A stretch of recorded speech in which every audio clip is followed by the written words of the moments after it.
High friends, welcome to my channel Jyotsna Roy creation. আজ আমি আপনাদেরকে দেখাবো নিরামিষ ঝিঙে আলু পোস্তর রেসিপি। কম বেশি আমরা সকলেই ঝিঙে আলুর পোস্ত বানাতে পারি, কিন্তু আমি কিভাবে বানাচ্ছি আপনারা দেখে বাড়িতে অবশ্যই একবার ট্রাই করবেন। আমি কড়াই গরম করে নিয়ে তাতে পরিমাণ মতো তেল দিয়ে ঝিঙেগুলিকে আগে ভেজে নেব।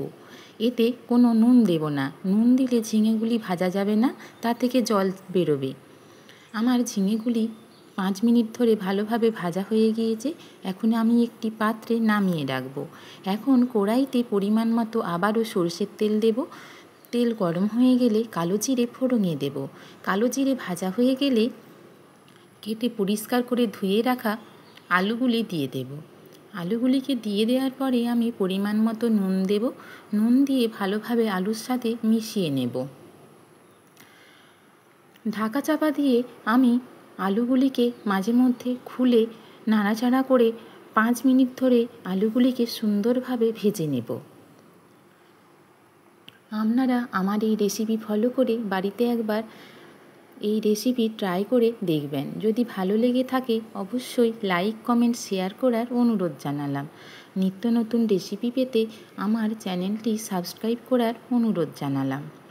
আমার আলুগুলি অর্ধেক প্রায় সেদ্ধ হয়ে গিয়েছে এবং সুন্দরভাবে ভাজাও হয়ে গিয়েছে। এখন আমি ভেজে রাখা ঝিঙেগুলি দিয়ে দেব।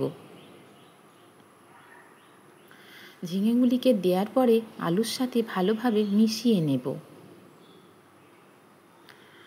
আমি 6 চামচ পোস্ত বেটে রেখেছিলাম, সেটা এখন আলু এবং ঝিঙের উপরে দিয়ে দেব। দিয়ে ভালোভাবে মিশিয়ে নেব। আমি এই ঝিঙে আলু পোস্তর জন্য খুব বেশি জল ব্যবহার করব না। মিক্সির বাটি ধোয়া অল্প জল এখানে দিয়ে দেব।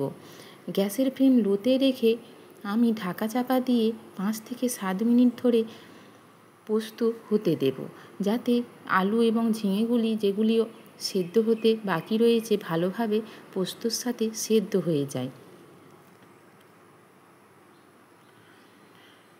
7 মিনিট পর আমি আবার ফিরে এলাম। আমার পোস্ত প্রায় রেডি হয়ে গিয়েছে। সমস্ত আলু ঝিঙে সেদ্ধ হয়ে গিয়েছে। এখন আমি পরিমাণ মতো নুন এবং লঙ্কা গুঁড়ো দিয়ে ভালোভাবে মিশিয়ে নেব।